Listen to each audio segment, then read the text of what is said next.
The Drovian interrogation chamber was cold. Alexander sat in a hard metal chair, his wrists bound to the armrests. The walls were a smooth, pale green, the color Drovians found most calming. For humans, the shade created a sense of unease. Alexander wondered if this was intentional. Commander Vex paced slowly around the room. His tall, slender body moved with the fluid grace all Drovians possessed. The 4 yellow eyes blinked in different patterns, a language of expressions humans couldn't fully interpret. "You understand your situation, yes?" Vex spoke perfect English. Professor Harris was transmitting military information to Earth. This makes him a spy. This makes anyone who helped him a spy as well. "I didn't help him," Alexander said. "I just took his class. Yet he gave you a data chip." Vex held up the small device they had taken from Alexander. "What did he tell you was on this?" Alexander hesitated. "He said it contained research about Drovian military movements." "Did he mention what kind of movements?" Vex's voice remained calm, almost friendly. "Something about an offensive against human space." Vex made a clicking sound, a Drovian chuckle. "An interesting theory. And what would you think if such an offensive existed?" Alexander met the alien's gaze. "I would think it violated the peace treaties." "Peace." Vex said the word like he was tasting something unfamiliar. "The treaties were a kindness to your species. Humans are new to the stars. You lack the experience, the technology, the genetic refinement of older races. The Drovian Empire has existed for 12,000 years. We have shaped the destiny of 100 species. Is that why you're arresting students, because you're so advanced?" Vex's eyes blinked in rapid sequence. Anger. "We are preserving order. Your professor was creating panic with false information. Rumors of war benefit no one. If the information is false, why do you need to arrest him?" The commander leaned closer. Alexander could smell the faint cinnamon-like scent that Drovians naturally produced. "Because lies about the Empire cannot be tolerated, especially now." "So there is an offensive planned," Alexander said. Vex straightened. "You are clever for a human child. What is your name again?" "Alexander Grant." "Grant." Vex tapped something into his wrist computer. "No notable family connections. Standard military parentage. How disappointing. I thought perhaps you were someone important." Alexander kept his face neutral. His mother had always warned him that this might happen, that someone might try to use him to get to her. The Empire didn't know that Catherine Grant had a son. Her family connections were classified at the highest level. "I'm just a student," Alexander said. "A student who chose to write a rather inflammatory paper about Drovian cultural imperialism," Vex countered. "A student found with a known spy, carrying military intelligence. I didn't know what was on the chip. Perhaps." Vex circled the chair again. "But intention matters less than action in Drovian law. You were caught with forbidden information during a security operation. The penalty is quite severe." Fear crept up Alexander's spine, but he remembered his mother's words. "Never show weakness to an enemy. They will use it against you." "What happens now?" he asked, keeping his voice steady. "Now? Now we wait for Professor Harris to provide us with his contacts on Earth. Once we have those names, both of you will be processed according to Imperial law." "You mean executed," Alexander said flatly. Vex's eyes blinked slowly. "Such a harsh word. The Empire prefers removed. Like extracting a disease before it can spread." The door slid open, and a Drovian officer entered. He spoke to Vex in their native language, a series of clicks and humming sounds. Alexander couldn't understand the words, but the tension in the room changed immediately. Vex turned back to Alexander, his posture now rigid. "It seems Professor Harris has been uncooperative. Most unfortunate." "What did you do to him?" Alexander asked. "Nothing he didn't force us to do." Vex studied Alexander with a new intensity. "Perhaps you could be more helpful. Tell us who else worked with the professor. Which other students were involved?" "I don't know anything." "Everyone knows something, boy. The question is how much pain they must experience before sharing it. A second Drovian entered the room carrying a small black case. He set it on a table and opened it to reveal several gleaming instruments. These are neural probes, Vex explained. They stimulate the pain centers of the brain, quite effective on human physiology. We can start gently and increase as needed. Alexander's mouth went dry, but he lifted his chin. My mother always said that pain is just information. You can choose to listen or not. Brave words from a child. Vex picked up one of the instruments. Let us see how long that philosophy sustains you. The first touch of the probe sent fire through Alexander's nerves. He clenched his jaw to keep from screaming. The names of the professor's contacts, Vex demanded. I don't know, Alexander gasped when the pain subsided. Vex applied the probe again, longer this time. The access codes to the data chip. Alexander's vision blurred with tears. He never told me. For 20 minutes, the questions continued. The pain grew worse with each refusal to answer. Alexander retreated into his mind, thinking of Earth, of his home, of his mother. He knew she would be proud of his resistance. He knew she would avenge him if necessary. Finally, Vex stepped back, frustration evident in his movements. Impressive tolerance for one so young, but ultimately pointless. He gave an order in Drovian, and the other officer left the room. We've extracted enough from the professor's communications to identify his network, Vex said. Your cooperation is no longer required. So what happens to me? Alexander asked, his voice hoarse from pain. You present an interesting problem. Releasing you would show weakness. Keeping you prisoner requires resources. The most efficient solution is clear. Vex drew a slim weapon from his belt. The Empire cannot afford to appear lenient toward human spies, even young ones. Alexander stared at the weapon. He was 16 years old. He had dreamed of following his mother into military service, of exploring distant stars, of helping humanity find its place in the galaxy. Now he would die in a cold room far from home. My mother always said that how we face death matters as much as how we live, Alexander said quietly. Your mother sounds like a philosopher, Vex replied. No. Alexander looked directly into the alien's 4 yellow eyes. She's a soldier, and she believes in justice. Justice is what the strong decide it is, boy. Vex raised the weapon. The Empire is strong. Humans are not. That is the only truth that matters. The weapon made almost no sound, just a soft hiss as it fired. Alexander felt a sharp pain in his chest, then spreading coldness. As darkness closed, around him his final thought was of his mother, and what she would do when she learned of his death. On Earth, General Catherine Grant was reviewing defense plans when the secure alert came through. The stars looked different from Proxima Station. Alexander Grant pressed his hand against the cold viewport glass and watched the unfamiliar patterns of light. At 16, he was one of the youngest humans ever accepted to the Centauri Academy. 3 months had passed since he left Earth, and he still felt the strangeness of being so far from home. Studying the view again, Mr. Grant? Professor Harris appeared beside him in the empty observatory. The old man's smile was kind beneath his gray beard. Most students are too busy with their assignments to appreciate the stars. My mother taught me to always know what's around me, Alexander said. He didn't add that his mother, General Catherine Grant, had drilled situational awareness into him since he could walk. No one at the academy knew about his mother. His records listed his parents simply as Earth military personnel. This was for his protection. Wise advice. Professor Harris nodded. Speaking of assignments, your paper on Drovian cultural imperialism was quite bold. Not many students would question Empire policy so directly. Alexander shrugged. I just wrote what seemed true. The truth was that the Drovian Empire controlled nearly a third of the galaxy. Humans were newcomers to space, tolerated, but never respected. The Drovians saw them as useful workers and interesting traders, but never as equals. Alexander had grown up hearing his mother's private concerns about Drovian expansion.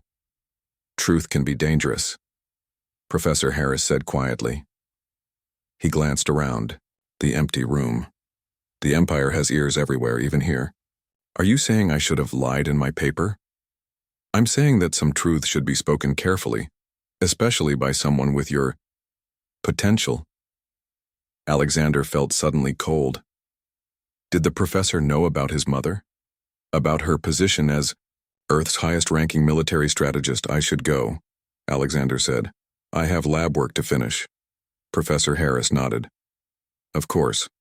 Oh, and Alexander, if you ever need to talk privately, the old observatory on level 3 is rarely used. The Empire doesn't monitor it. Alexander walked quickly through the curved hallways of Proxima Station. The massive ring-shaped structure housed over 50,000 beings from across the galaxy. Humans made up only a small portion, mostly students and traders. The real power belonged to the Drovians, whose sleek ships patrolled the space around the station. His small room was in the human section.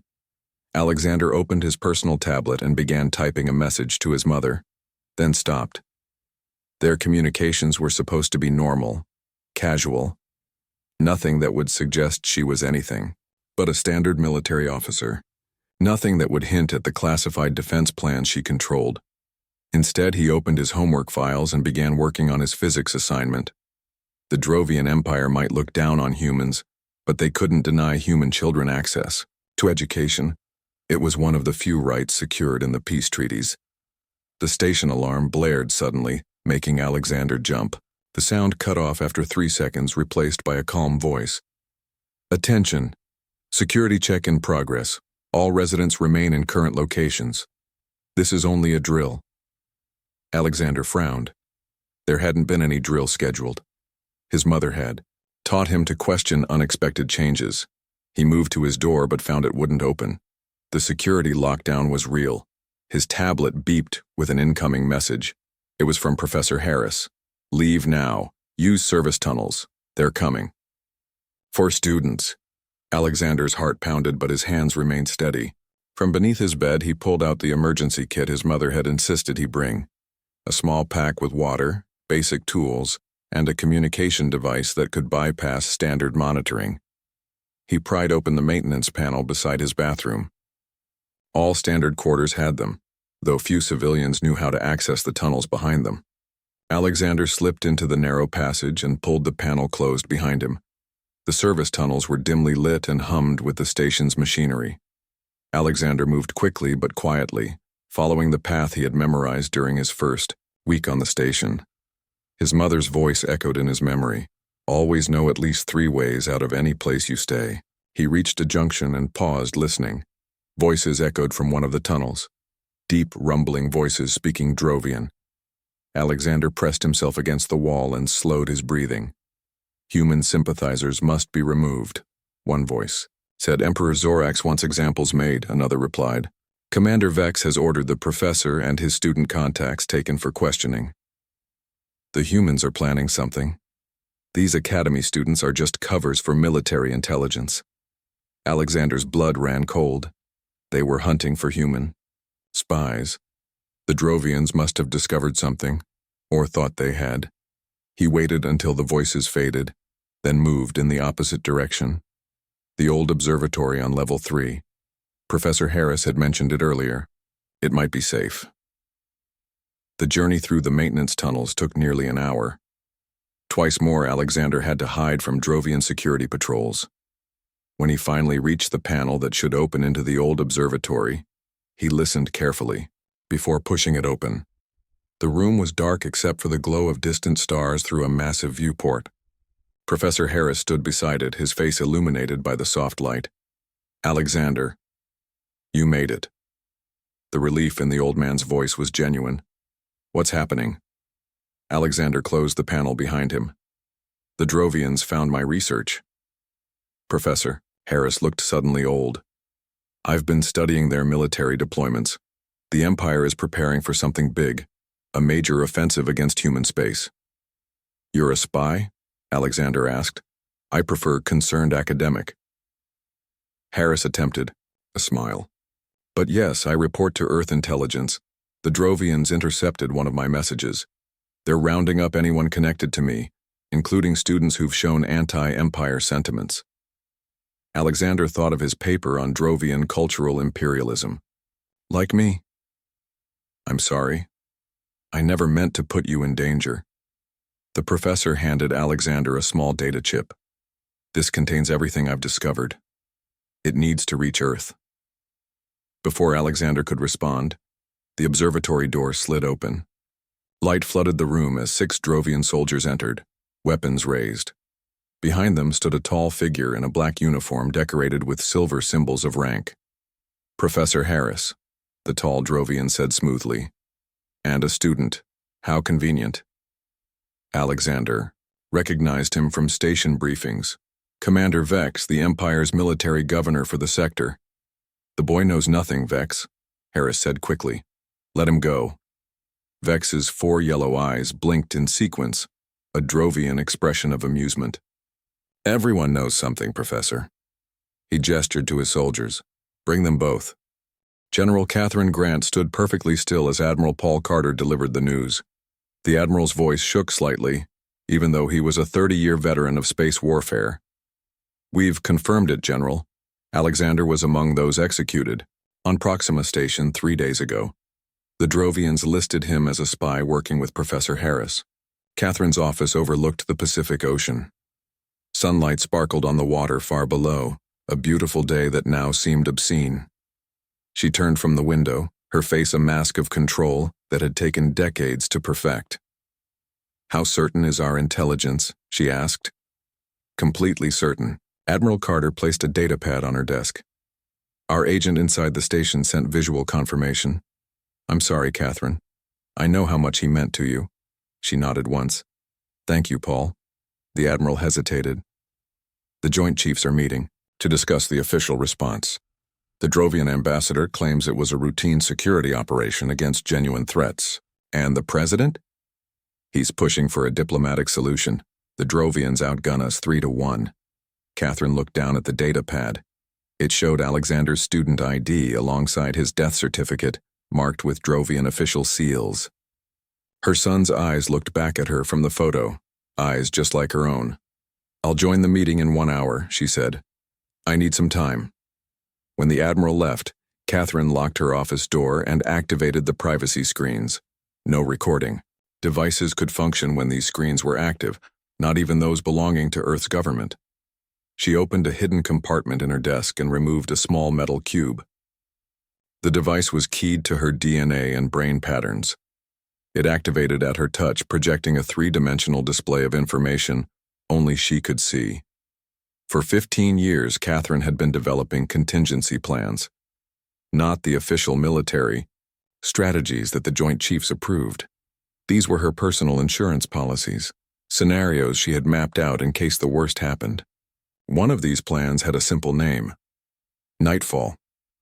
Nightfall wasn't designed to win a war. It was designed to tear an empire apart. Catherine entered a series of commands. Across human space, carefully placed officers would now receive specific instructions. People she had personally selected and positioned over many years. People whose loyalty was to her, not to politicians seeking appeasement. She closed the device and placed it back in its hiding place. Then she took a moment to study a small hologram on her desk. Alexander at 14 laughing as they hiked in the mountains near their home. She touched the image once, then shut it off. When Catherine walked into the Joint Chiefs meeting an hour later, she was every inch the controlled, logical military leader they expected. President William Cole nodded as she took her seat. General Grant, I understand your team has been analyzing the Proxima Station incident. What's your assessment? The evidence suggests this was a planned purge, not a response to actual espionage, Catherine replied. Professor Harris was researching Drovian fleet movements. It appears he discovered something the Empire wanted to keep secret. And the students? Defense Secretary Diane Morris asked. Collateral damage. The Drovians wanted to send a message about the consequences of opposing them. The President sighed. The diplomatic corps has already filed a formal protest. The Drovian ambassador claims the humans involved were actively collecting military intelligence. That's a lie, Catherine said flatly. They were students. One was 16 years old. No one in the room knew the 16-year-old was her son. Catherine had kept her family connections private throughout her career. It protected Alexander and prevented enemies from targeting him. That protection had failed. The Drovian Empire controls too much territory for us to risk open conflict, the president said. We need to find a proportional response that shows strength without escalation. Catherine nodded. I agree, Mr. President. Escalation would be unwise given the current balance of forces. The meeting continued for 2 hours. Plans were made for increased patrols near human colonies, economic sanctions against some Drovian trading companies, and strongly worded diplomatic messages. Nothing that would truly hurt the Empire. When it ended, Defense Secretary Morris asked Catherine to stay behind. You're taking this very calmly, Morris said when they were alone. The Catherine Grant I know would be pushing for a stronger response to the murder of innocent students. Catherine allowed a small smile. What makes you think I'm not? The president is right about the balance of forces, Catherine. The Drovian fleet would crush us in open warfare. Perhaps, Catherine agreed. But warfare isn't always about who has the biggest ships or the most troops. Morris studied her with concern. Don't do anything unofficial, General. The president's orders were clear. Crystal clear, Catherine said. Now, if you'll excuse me, I need to check on our defensive posture. In her private shuttle returning to military headquarters, Catherine activated a secure line to Vice Admiral John Peters, commander of the 6th Fleet stationed near the Proxima Centauri system.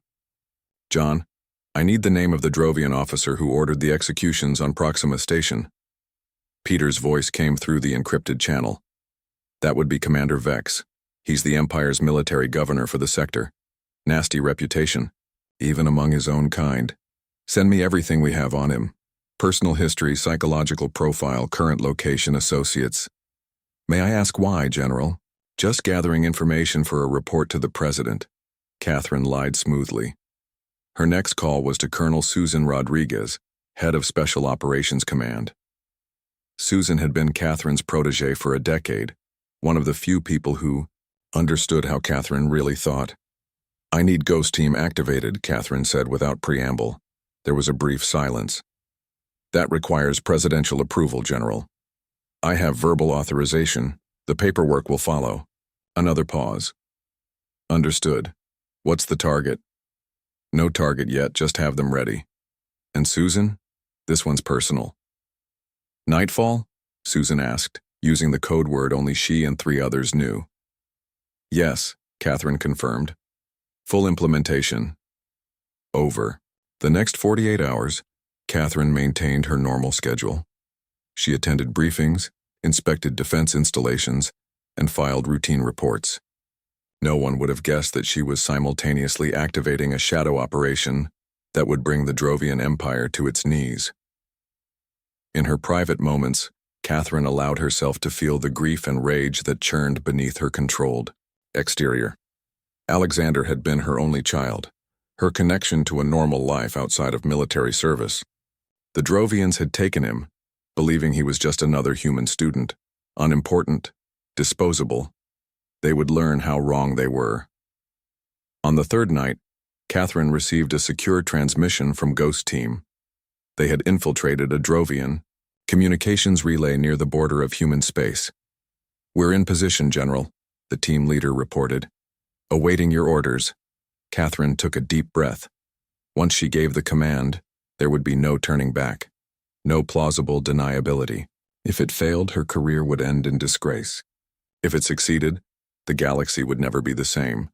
She thought of Alexander, of his dreams to make a difference, of his final moments facing Drovian justice. Her decision had already been made the moment she received news of his death. Execute. Phase 1, she ordered. And may God have mercy on the Drovian Empire because I won't. Commander Vex stood before Emperor Zorax in the Grand Throne Room on Drovian Prime.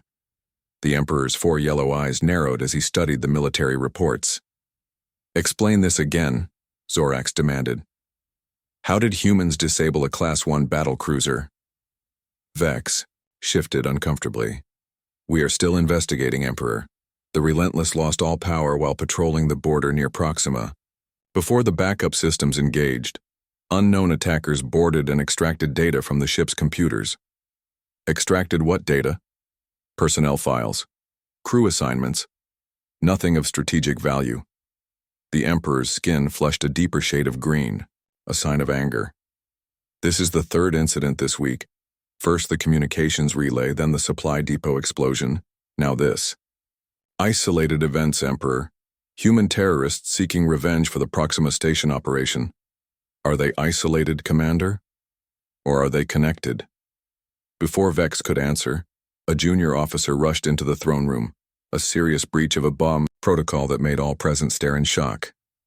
Forgive the interruption, Emperor, the officer said, bowing deeply. We've just received reports that Governor Krall of the Centauri sector has been assassinated in his private chambers. Security footage shows human operatives.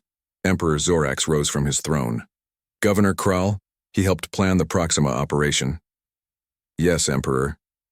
The officer looked at Vex. And they left a message for Commander Vex. All eyes turned to the Commander. Vex felt a cold sensation spreading through his body. What message? He asked. It was written in Drovian script on the wall of the governor's chamber. The boy was 16. His name was Alexander Grant.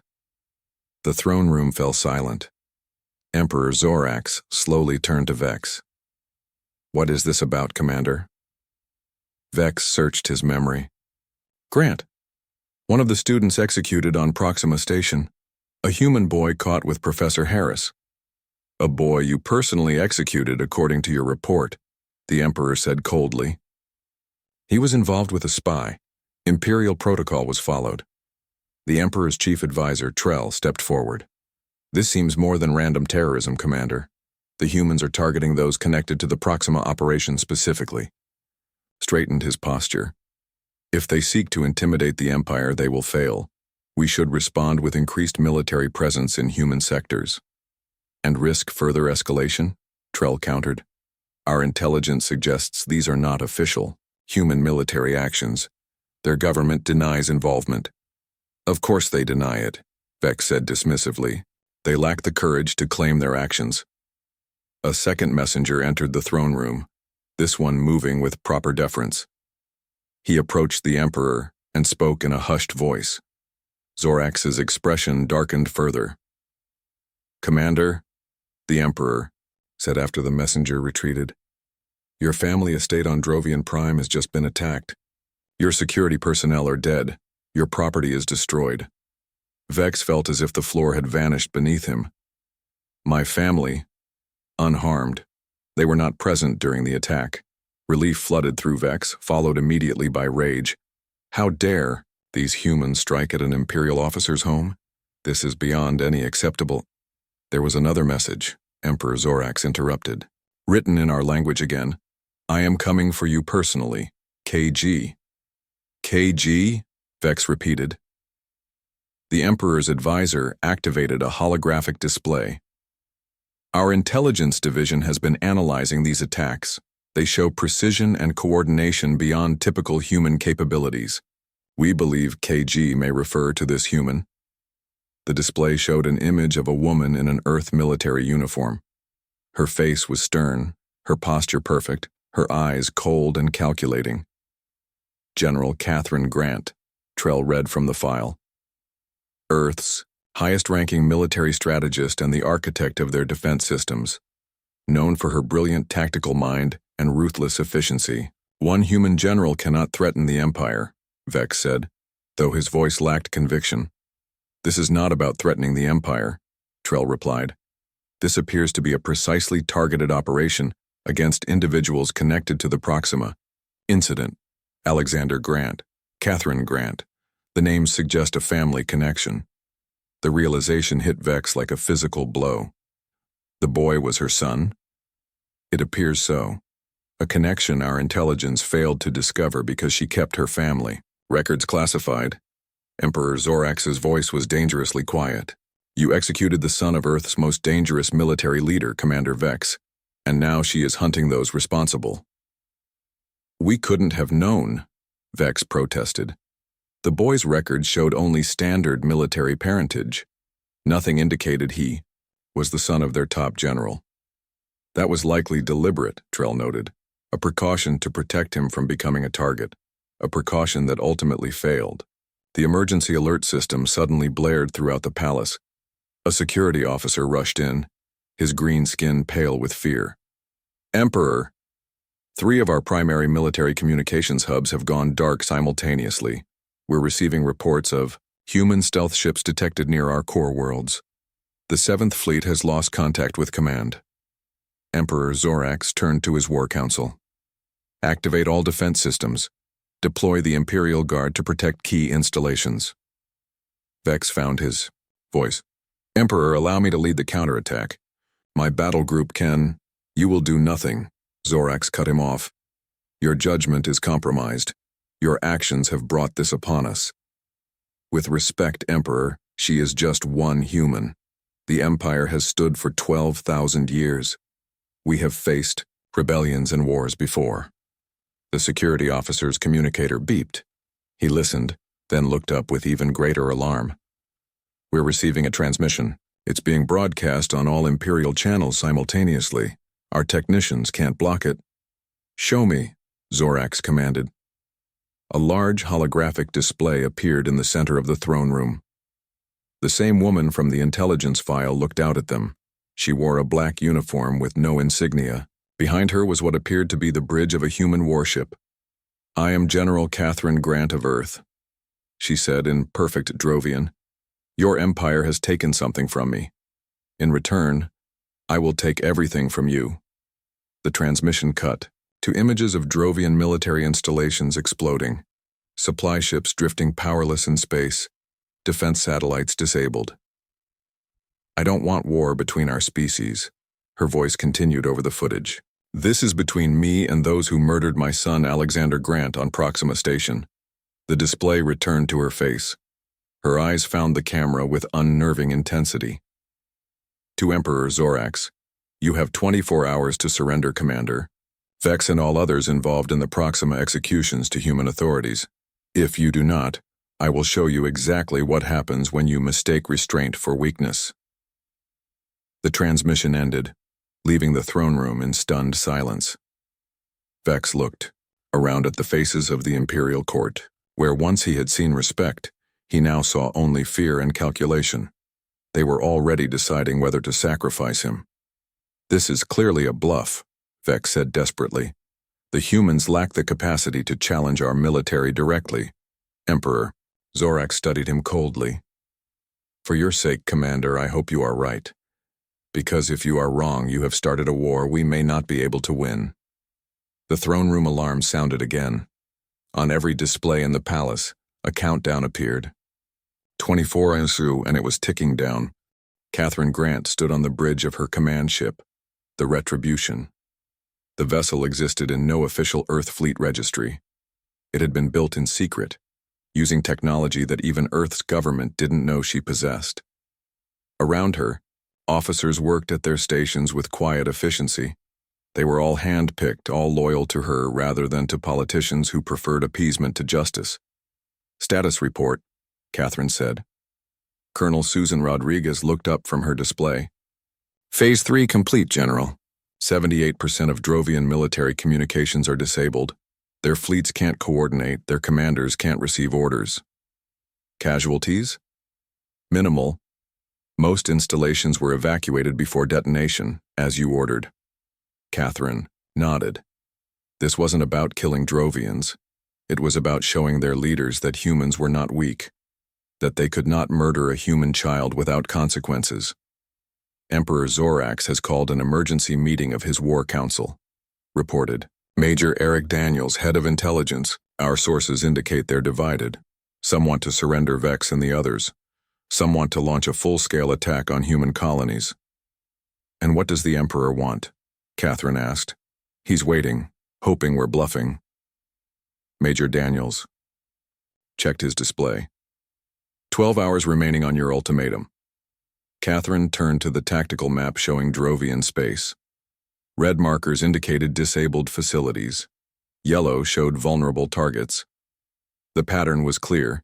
She was systematically isolating Drovian Prime, the imperial capital, cutting it off from its military forces. Prepare for Phase 4, she ordered. I want to speak with our agent on Drovian Prime. The main screen flickered, revealing a Drovian face. Few humans knew that some Drovians opposed the Empire's expansionist policies. Even fewer knew that. Catherine had been cultivating these dissidents for years. General Grant, the Drovian said, bowing slightly. The Imperial Palace is in chaos. Vex has been placed under guard, though they call it protection rather than arrest. And the Emperor? Wavering. Your demonstration of force has impressed him, but surrendering to humans would damage Imperial prestige. His empire is falling. Apart around him, Catherine said. Prestige is a luxury he can no longer afford. The Drovian agent nodded. There is something else. The data stolen from the Imperial archives. It confirms what Professor Harris discovered. The Empire was planning a major offensive against human colonies. Your son died because he witnessed the beginning of their operation. Catherine's face remained impassive, but her hands tightened on the edge of the console. Thank you. Maintain your cover and stand by for further instructions. When the transmission ended, she turned to Colonel Rodriguez. Begin Phase 4. Across Drovian space, carefully placed human agents activated hidden devices. On 20 major Imperial worlds, power grids failed simultaneously. Government communications went dark. And on every display connected to Imperial networks, the same message appeared in Drovian script. Time remaining. 6 hours. Justice is coming. On Drovian Prime, Commander Vex paced in his quarters. He was not officially under arrest, but armed guards stood outside his door. Through his window he could see the Imperial capital in partial darkness, emergency systems providing only minimal power. His communication device chimed, a direct call from the Emperor's chamber. Vex answered immediately. The humans have penetrated our most secure networks, Emperor Zorak said without preamble.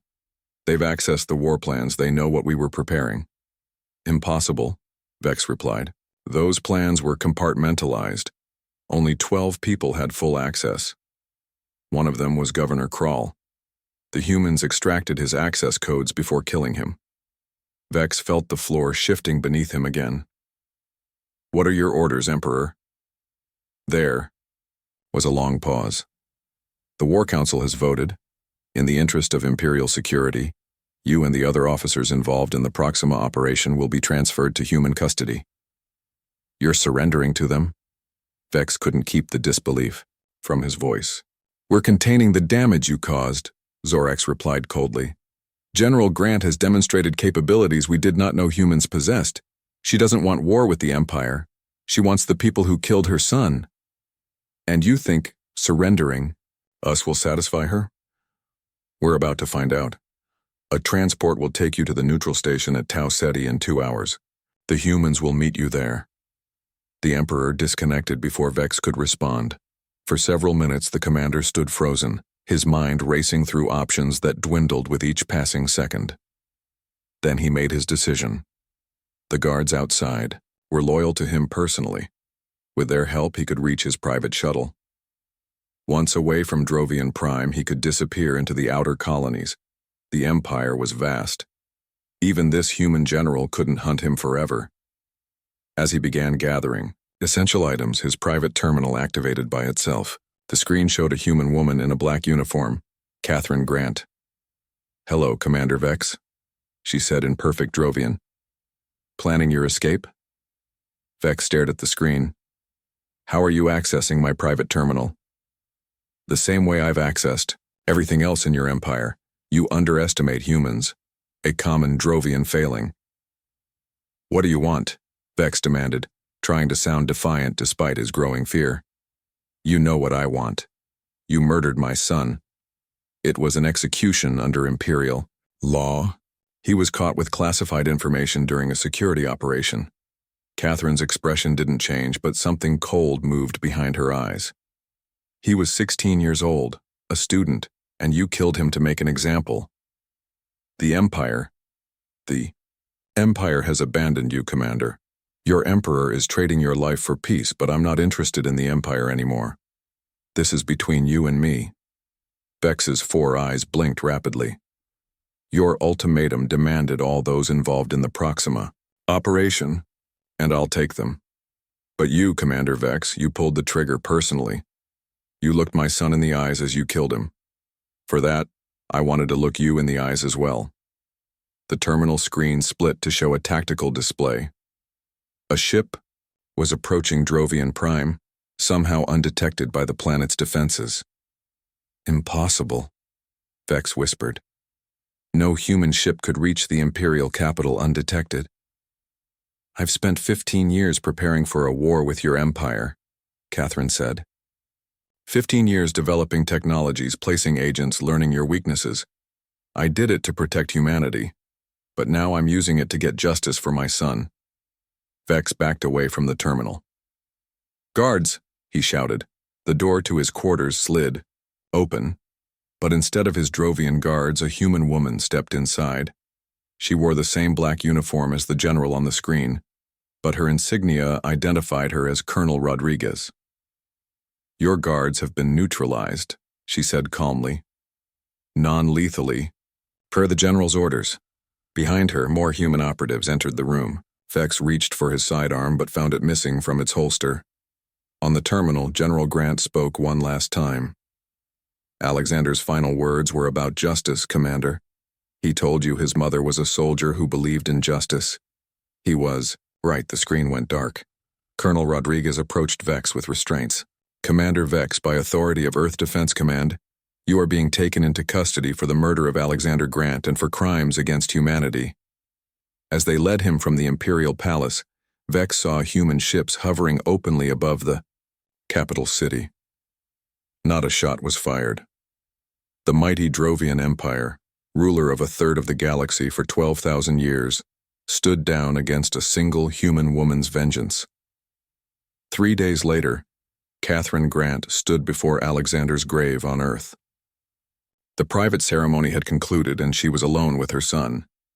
The Drovian officers responsible for his death were in custody, awaiting trial. The Empire had agreed to new treaties that recognized human sovereignty and independence.